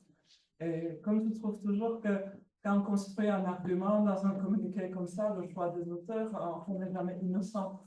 Et donc, j'étais assez intriguée par votre choix, effectivement, de penseur. Vous avez pris ce pauvre Descartes en faisant de lui le représentant de l'Occident, comme s'il n'y avait pas de Spinoza, comme s'il n'y avait pas Leibniz, comme s'il n'y avait pas Pascal. Mais d'accord, vous concevez que Descartes peut avoir des aspects problématiques et que c'est une simplification. Néanmoins, après, vous avez continué en nous amenant ce monsieur Georgstrom Isaac Couret-Adam, qui n'est pas tout à fait un philosophe, c'est plutôt un pasteur, Oui. un religieux salésien affilié au Vatican. Ensuite, étrangement, vous avez cité ce Harding. Et donc, comme j'étais vraiment intriguée, en fait, je suis allée voir qui c'est réellement. Et en fait, c'est un défenseur de l'eugénisme avec une politique anti-immigrant, un suprématiste blanc américain, c'est-à-dire un écologue de droite, mais vraiment de l'extrême droite, membre de la Société américaine de l'eugénisme, néo-malthusien. Et si vous voyez sa critique du commun, en fait, elle est fabriquée avec l'idée qu'en fait, justement, il faut démanteler l'État social. C'est là où il correspond parfaitement à l'idéologie d'un autre penseur que vous avez mentionné, qui est le fondateur de l'économie bourgeoise libérale, qui est Adam Smith.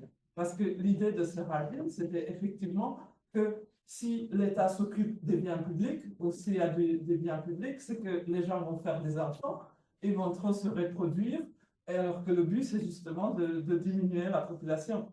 C'est-à-dire qu'après, vous avez étrangement mentionné ce réajustement structurel que, comme nous savons tous, c'est la tragédie de l'Afrique, et pas seulement de l'Afrique, causée par le Fonds monétaire international. Mais paradoxalement, votre Harding, en fait, ce qu'il propose, c'est vraiment, en fait, c'est tout à fait aligné au Fonds monétaire international. C'est vraiment la privatisation totale. Comme si finalement, vous mentionnez Adam Smith, mais vous faites comme si dans l'histoire, il n'y avait pas toute la logique par exemple, la critique marxiste, c'est-à-dire comme si, en fait, il n'y avait pas toute la critique de l'accumulation primitive, de l'extraction de la plus-value, de la réduction de l'homme à son état animal, finalement très conforme avec de neurosciences par le capitalisme lui-même, comme s'il n'y avait pas toute une école des marxistes écologiques.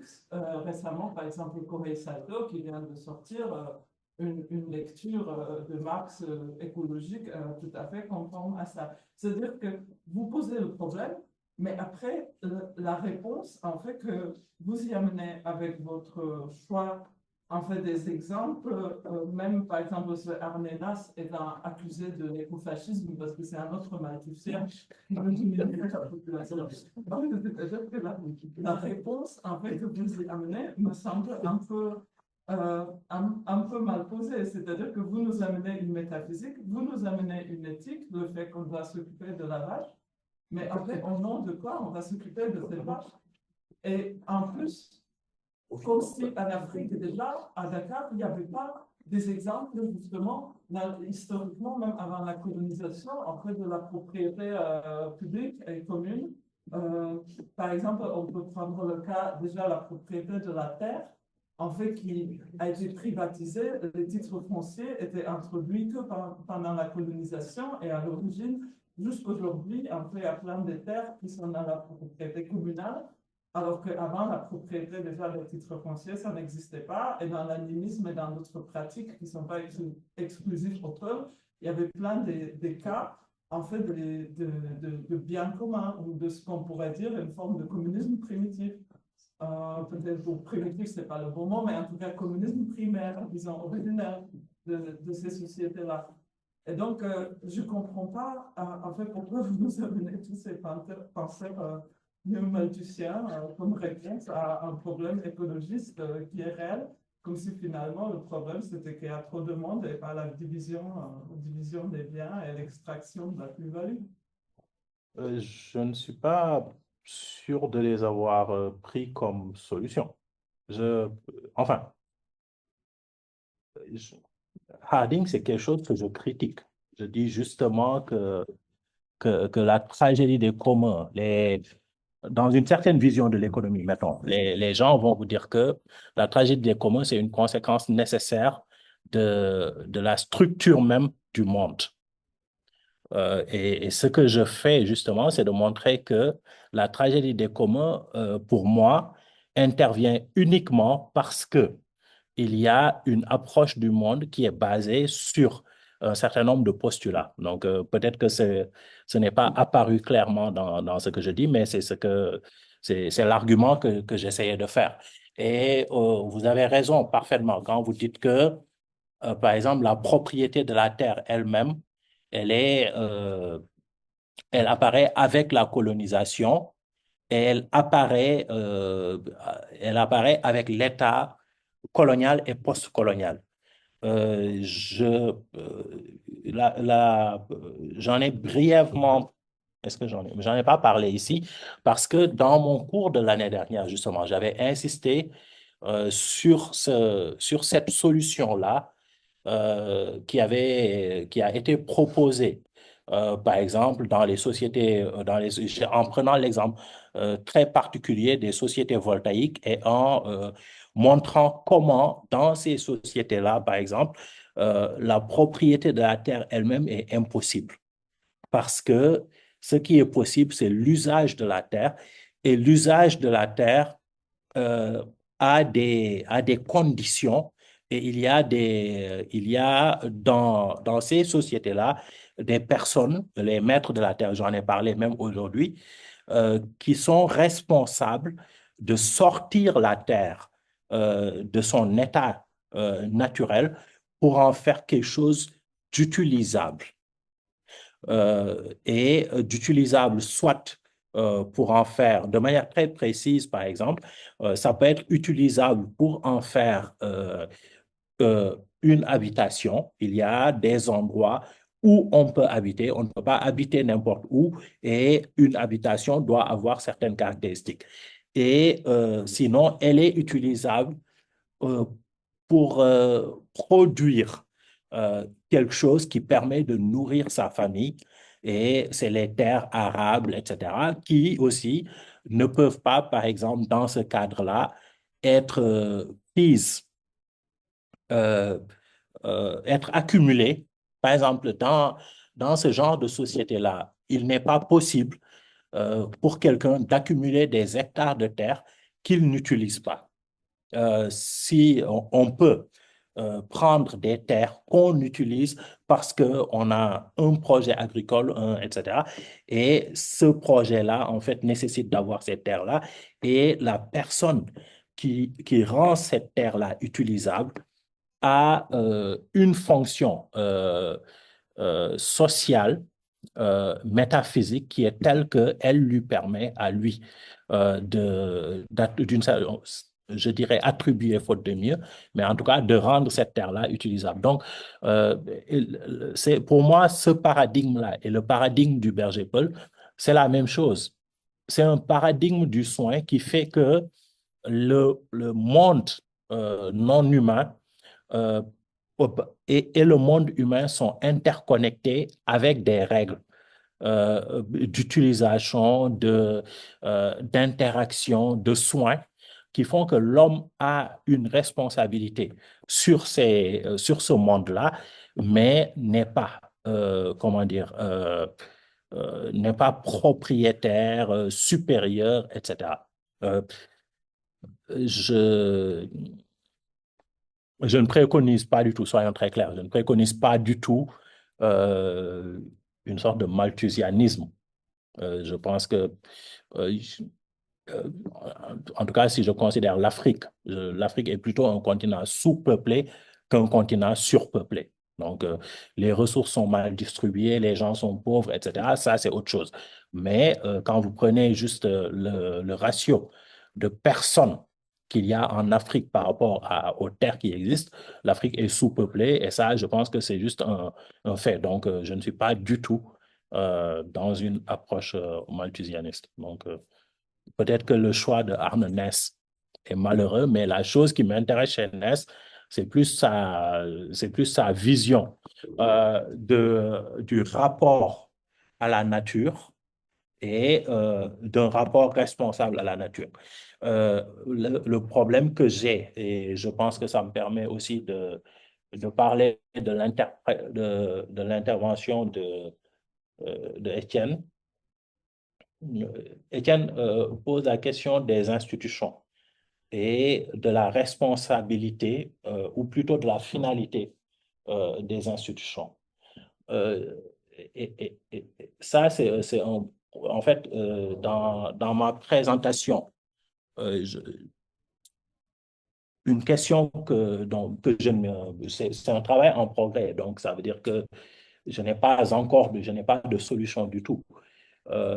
Une chose que je vois, moi, en tout cas qui me paraît viable comme solution, c'est l'idée de responsabilité. Nous sommes responsables du monde et nous sommes responsables du florissement du monde et des gens qui sont dans ce monde-là, les personnes qui sont dans ce monde-là. Le problème, c'est que je pense que Étienne ne l'a pas dit comme ça, mais il y a pour moi une asymétrie entre les humains et le reste de la création, dans le sens où, quand je dis que nous sommes responsables, ça veut dire que du coup, c'est nous qui sommes responsables. Et comment, dans certaines métaphysiques, cette responsabilité-là est acceptée parce que elle découle de la métaphysique. Par exemple, le Peul est responsable des vaches parce que le Peul a ce rapport particulier mythique aux vaches. Le maître de la terre dans les sociétés voltaïques a une responsabilité envers la terre qui est acceptée par toute la société, par le roi, tout comme par exemple, actuellement au Burkina Faso, dans certaines régions, les maîtres de la terre ont toujours du pouvoir par rapport aux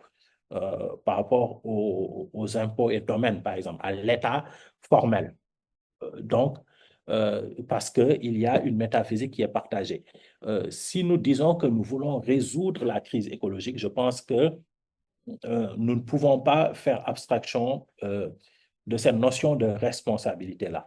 Mais en fait, dans le monde tel qu'il est, je ne vois pas en tout cas, il n'y a pas une métaphysique qui s'impose à tout le monde et je ne vois pas ce qui va fonder cette responsabilité-là et je ne suis pas sûr qu'on peut fonder cette responsabilité-là d'une manière purement rationnelle en dehors des affects. Parce que ce que la métaphysique fait, c'est qu'elle crée aussi des affects par rapport au monde. Donc, mais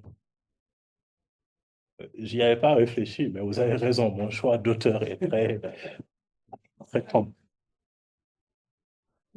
Oui, oui, bien sûr. Je pense que l'Afrique est effectivement un réservoir des paradigmes humains, sociaux, on pourrait qualifier comme pré-capitalistes, extraordinaires. Mais je trouve que les auteurs que vous choisissez, en fait, ne vous aident pas penser ce que vous voulez penser et que vous aurez beaucoup plus de succès. Mais bon, après, il y a le problème de la métaphysique, ça c'est autre chose. mais vous aurez beaucoup plus de succès à penser ces questions-là, par exemple, avec des notions telles que l'autogestion, la conscience de classe, des choses comme ça. Parce que il y a une tradition en fait de pensée qui justement en fait critique l'économie libérale et son rapport transactionnel avec le monde. On ne peut pas prétendre que ça n'existe pas. Je suis d'accord. Si vous voulez, je peux dire que vous pouvez dire que le talk est une critique de la tradition libérale, etc., voire ultralibérale dans ce cas. Si je voulais le dire de manière trop abstraite peut-être, j'aurais envie de dire, pour résumer, que ce que tu appelles une aporie ou une difficulté, c'est est-ce qu'il peut y avoir une notion de sacré sans transcendance? Ça se dit en une phrase, il y a des gens qui ont réfléchi à ça. D'autre part, le mot pasteur est très employé parce que, par Platon d'abord, par Heidegger, Oui, bien sûr. et puis aussi par Benny Lévy dans son dernier livre qui s'appelle tout simplement Le meurtre du pasteur. Donc le pasteur, et puis il y a aussi par le pasteur protestant, dont on a vu le col, puisque les pasteurs, c'est aussi le pasteur du troupeau humain. Et puis dernière remarque, le pauvre Descartes, toujours, 100 ans avant Descartes, il y a les grandes découvertes, et on se demande si les Indiens ont une âme. Mais si on se demande si les Indiens ont une âme, ce n'est pas par hasard. C'est parce que les gens étaient contre l'esclavage, qui dans l'Antiquité était aussi l'esclavage de métèques, de gens qui en fait étaient déjà grecs. Et si on se dit on est contre l'esclavage, on dit qu'on ne peut pas posséder les Indiens s'ils ont une âme. Donc le roi du Portugal et le roi d'Espagne ont tout intérêt à ce que les Indiens n'aient pas d'âme, parce que sinon on ne peut pas les posséder. Donc on ne peut pas posséder ces terres avec les Indiens, puisque les Indiens seraient déjà possesseurs de la terre. Mais s'ils n'ont pas d'âme, on peut. Donc Descartes arrive après un siècle après Montaigne, qui pose la question, d'ailleurs, dans les essais, il dit ça. Et puis alors d'autre part, Descartes, il fait aussi c'est aussi de la théologie. Il fait aussi les réponses aux objections théologiques, et il est en plein dans la théologie chrétienne. Donc, bon, enfin, tout ça est très compliqué, en fait. Mais si je voulais le dire en un mot, c'est la question de l'aporie, c'est peut-on instituer un sacré sans transcendance? Je suis d'accord. Alors, bon, Lacan, il le dirait autrement, mais en fait, ça revient quand même à ça. Le truc sur l'âme des Indiens ou pas, je pense qu'on en a parlé la semaine. Enfin, on est passé très rapidement parce qu'on n'avait pas le temps, mais c'est quelque chose qui est venu quand j'ai parlé de Terra nullus, anima nullus, terra nullus. Voilà, c'est ça, exactement, c'est ça, c'est cette maxime-là. Ouais, exact. Chez Spinoza, on a une forme de transcendance sans sacré. On a une forme d'immanence, oui, c'est pour ça que l'immanence. c'est pour ça qu'on appelle Justement, il y a ça, plus de. Il y a une absolument. immanence transcendante, je ne sais pas comment l'appeler. Notre grand ami Badiou ne parle que de ça. Que je déteste, mais Oh. il faut avouer qu'il ne parle que de ça, du générique comme immanence. Venez de vous faire 2 amis, je pense, dans cette salle. C'est possible. J'ai écrit beaucoup de dizaines de pages contre Badiou. Ah.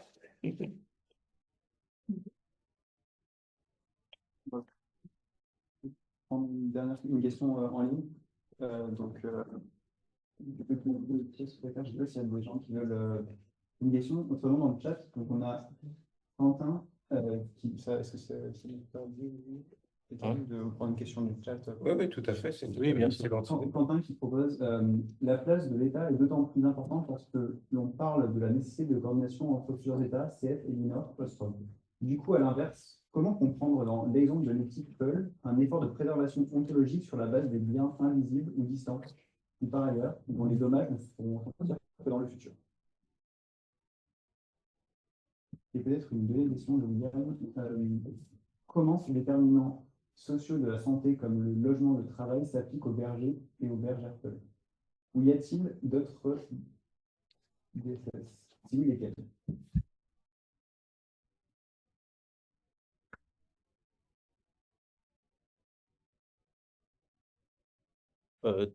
La dernière question, c'est comment les déterminants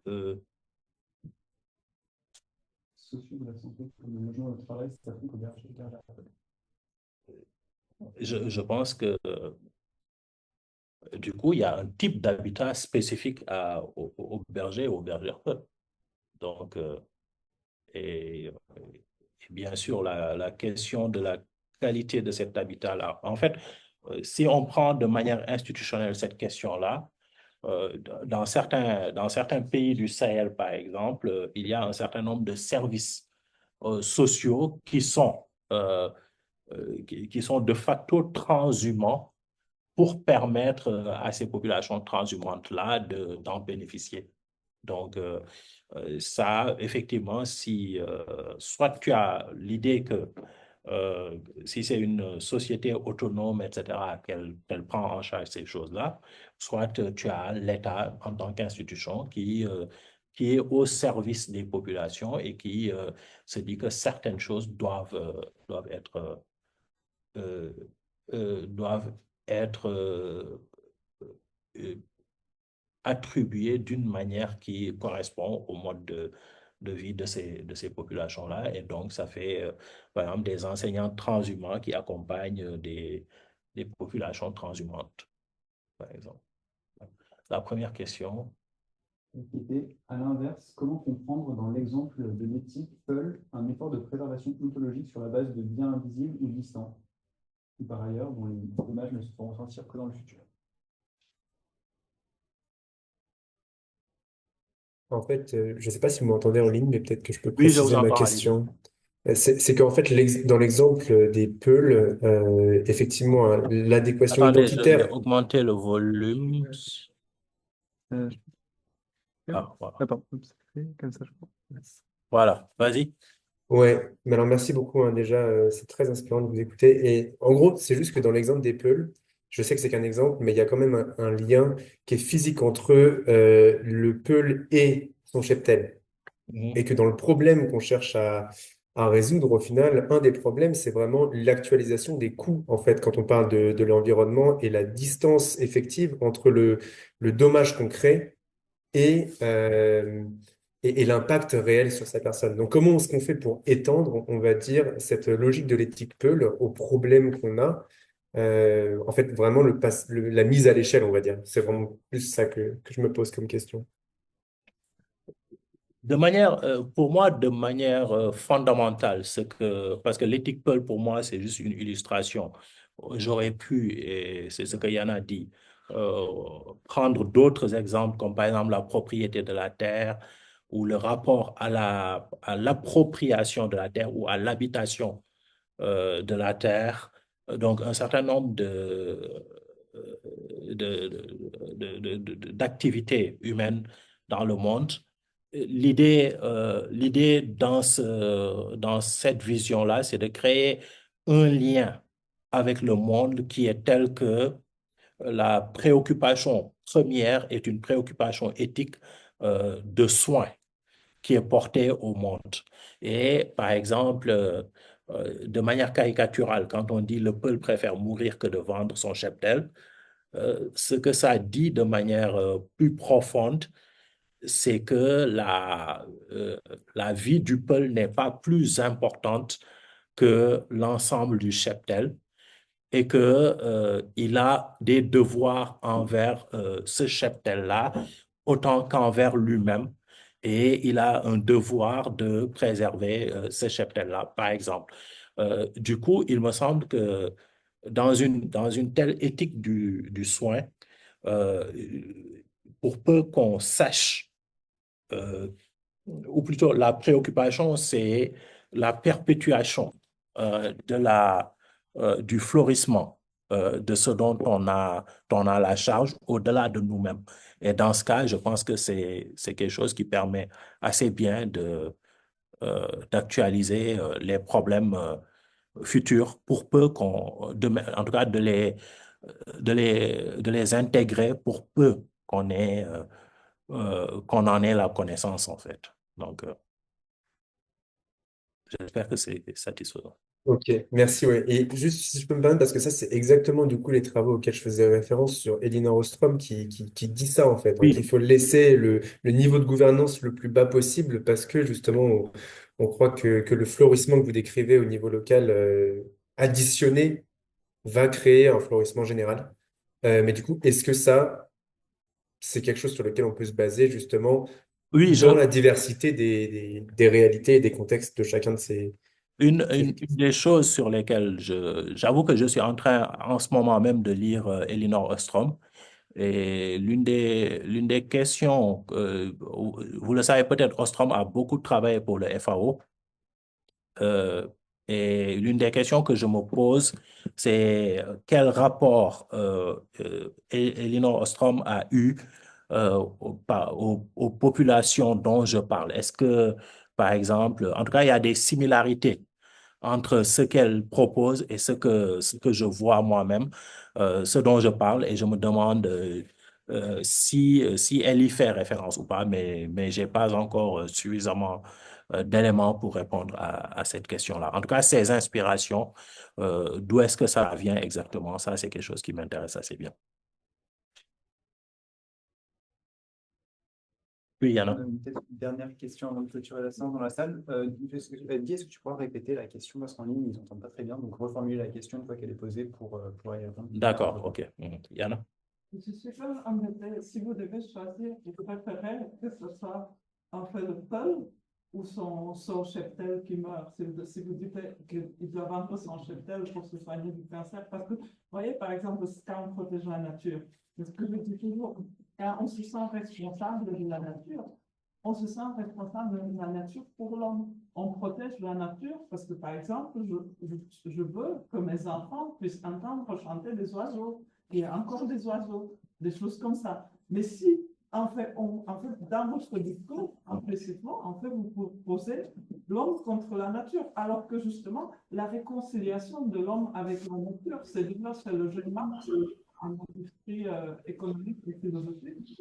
Et il s'agit de réconcilier l'homme avec la nature. La nature est là pour l'homme aussi, et pas contre lui. C'est pour ça que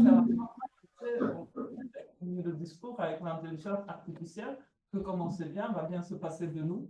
Et finalement, vous avez tous les néomalthusiens. Vous voyez, en fait, il y a une intention politique en fait, cachée dans votre discours. Et par ailleurs, quand vous parlez de ces histoires de métaphysique, c'est-à-dire, je comprends bien qu'il y a des notions du sacré, mais pour moi, par exemple, le sacré serait beaucoup plus comme celui de Spinoza, qui, à mon avis, serait beaucoup plus facile à réconciliable avec des traditions africaines telles que l'animisme, parce que le sacré est dans la nature, justement, et pas la métaphysique, traditionnelle, parce que vous voulez amener cette question de l'éthique, qu'on s'occupe de la nature, mais encore une fois, comme vous en fait, ciblez une contradiction et vous n'amenez pas les bonnes solutions, en fait, vous vous retrouvez dans une sorte d'impasse, en fait, qu'on a déjà eu au XXe siècle, quand on a essayé d'amener les réponses métaphysiques à des contradictions du capitalisme lui-même, et ça, c'était le nazisme. Et ça, on l'a déjà eu dans l'histoire ici. Donc, je trouve qu'en fait, il y a des contradictions en fait, que vous n'arrivez pas à résoudre dans votre discours sans en passer par ce que, à mon avis, sont des vrais problèmes. Et cette idée d'opposer déjà le cheptel et le peul, je veux dire, pour moi, je ne veux pas qu'il meure. Moi, il y a une chose sur laquelle je ne suis pas d'accord avec vous, je pense, c'est l'idée qu'on préserve la nature pour l'homme. Euh, je, je ne suis pas, je pense que l'homme fait partie de la nature. Et c'est pas préserver la nature pour l'homme ou préserver. euh, pour moi, quand vous dites préserver la nature pour l'homme, c'est justement le modèle cartésien capitaliste classique où l'homme, en fait, est au centre et tout est au service de l'homme. Je ne crois pas que je pose la question de cette manière-là.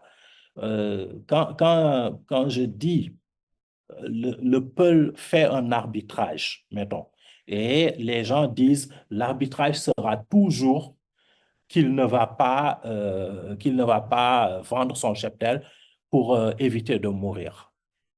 Et je dis bien, c'est une caricature, mais c'est une caricature qui a une part de vérité. Parce que dans les faits, il me semble que chez les Peuls, mais chez beaucoup d'autres peuples, en fait, et dans beaucoup de situations, les gens estiment que leur vie n'est pas plus importante que le monde, que la vie d'autrui ou autre chose. Donc, du coup, l'arbitrage, en fait, est quelque chose qui se fait et qui est fait par la personne. C'est pas à moi de dire il faut préserver le peuple ou il faut préserver la nature. C'est un arbitrage qui se fait. Et comment, pour moi, on en arrive au point où on ne fait pas de la nature quelque chose d'extérieur et qui est à notre service, là où je ne suis pas d'accord avec vous du tout, c'est pour moi que la nature n'est pas à notre service. Nous faisons partie de la nature et nous devons trouver le moyen, en fait, à ce que nous, comme la nature, nous fleurissions et pour ça, nous fleurissions et pour ça, parfois l'arbitrage est en notre faveur, parfois l'arbitrage n'est pas en notre faveur sur le plan personnel. Ça, c'est un arbitrage personnel, mais ce n'est pas un arbitrage de principe où c'est au service de l'homme. Là, je ne suis pas d'accord, je pense, sur ça. Donc, merci beaucoup. est-ce qu'il y avait une question par là avant qu'on termine? OK, donc c'est bon. Encore merci pour votre temps et pour votre discussion très intéressante, Étienne et Adi. Pour rappel, je vous propose la Professeur, Oui? bonjour. Quelques questions pour Thiès. OK. Allez-y. Bonjour. Bonjour. Bon, j'aimerais contribuer. C'est par rapport à l'éthique du berger Peul. Et bon, j'ai fait, je peux dire, une corrélation parce que il me semble qu'en Égypte, il y avait un peuple qui croyait à des éléments de la nature, par exemple le soleil, le Nil, par exemple. Et on notait une certaine sacralisation de ces éléments-là.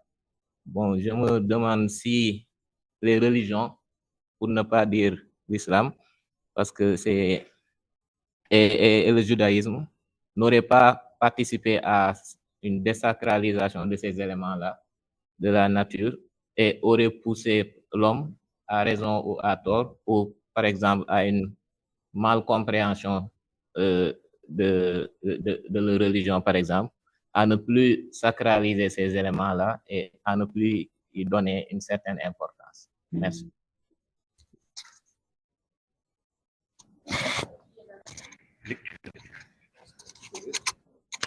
Donc, bonsoir. Bonsoir, professeur Sarr. Non, c'est Mben depuis l'école doctorale, c'est pas le professeur Fatih Bintou. Donc, je vous remercie pour la présentation, pour l'exposé. Donc, j'avais quelques questions par rapport à celui qui a porté sur les Peuls, le berger Peul. Donc, si je ne me trompe pas, vous avez dit tout à l'heure, lors de votre exposé, que la vache, c'est elle qui vient avant le Peul, en quelque sorte. Donc, j'aimerais savoir qu'est-ce qui était à l'origine. Vous avez parlé également tout à l'heure de la transhumance des Peuls. Est-ce que c'est les déplacements des vaches qui ont guidé le Peul à être transhumant, de ne pas résider en lieu fixe en quelque sorte, ou bien est-ce qu'il y a également d'autres choses derrière? La deuxième question, donc, on voit aujourd'hui que beaucoup de Peuls ne pratiquent plus ou pratiquent en tout cas peu l'élevage.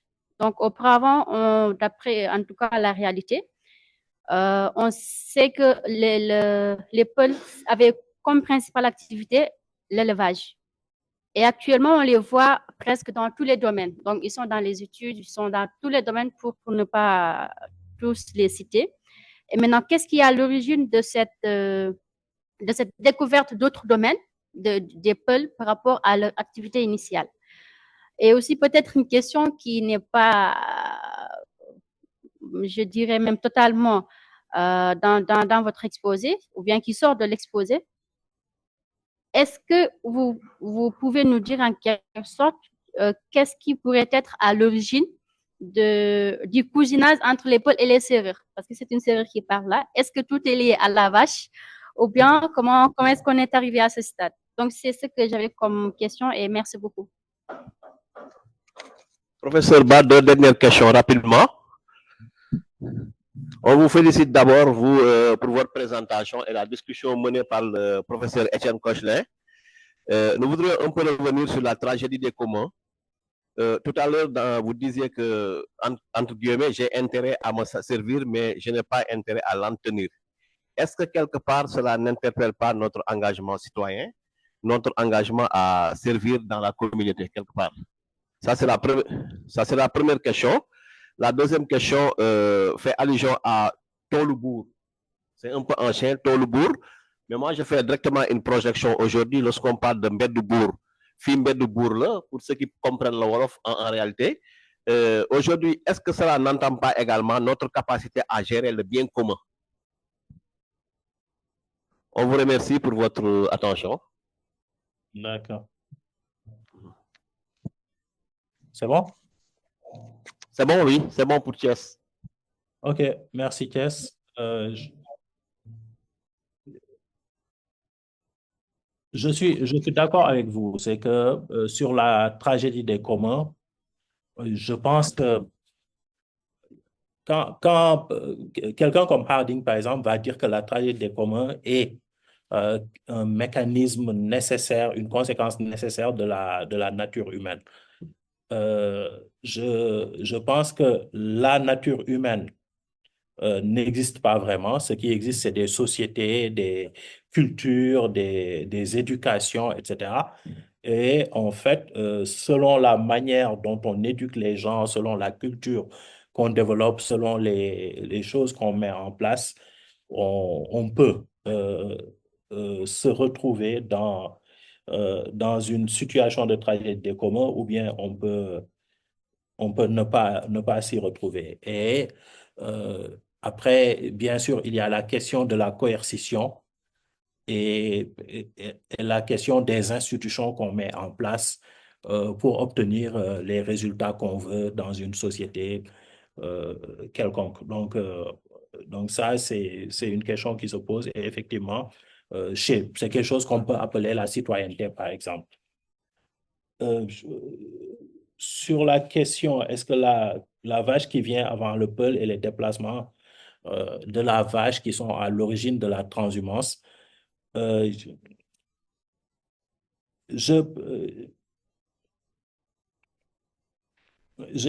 un mythe. Donc, bon, si vous, la valeur du mythe, pour moi, c'est une valeur heuristique. Je ne prends pas ça de manière littérale.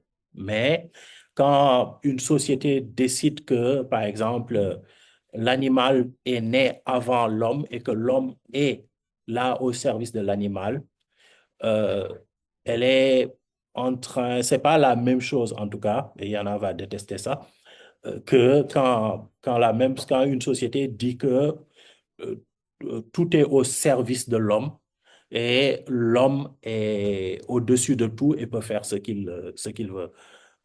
Pour moi, en fait, c'est le début d'une éthique qui va dans l'autre sens et qui ne met pas nécessairement nos intérêts égoïstes, personnels, etc., au début et à la fin de tout. Et il me semble que l'une des raisons pour laquelle nous sommes dans la crise écologique dans laquelle nous sommes, c'est parce que nous mettons nos intérêts au-dessus de tout. Donc, du coup, pour moi, c'est quelque chose qu'il faut, en tout cas, c'est quelque chose qui peut servir d'inspiration. Mettons. Qu'est-ce qui reste? Oui, clairement, je pense que les religions monothéistes ont changé le rapport à la nature. et le rapport à la sacralisation de la nature. Et du coup, autant si on caricature, une autre caricature, caricature pour caricature, on peut dire que c'est Descartes qui est responsable. On peut également dire que c'est les religions monothéistes qui sont responsables de la situation dans laquelle on est, parce que les religions monothéistes mettent une distance entre l'homme et le reste de la nature et font de l'homme le maître et possesseur de la nature parfois. Euh, Ça dépend des religions, bien sûr. Par exemple, en islam, on a l'idée que l'homme est le lieutenant de Dieu sur terre et on peut avoir une éthique du soin parfois, mettons. Donc, il faut vraiment une meilleure analyse, en fait, pour décider de est-ce que c'est les religions, quelle est la responsabilité des religions, etc. Donc, il y a, il y a des... Non, je ne vais pas rentrer dans ça. Merci beaucoup.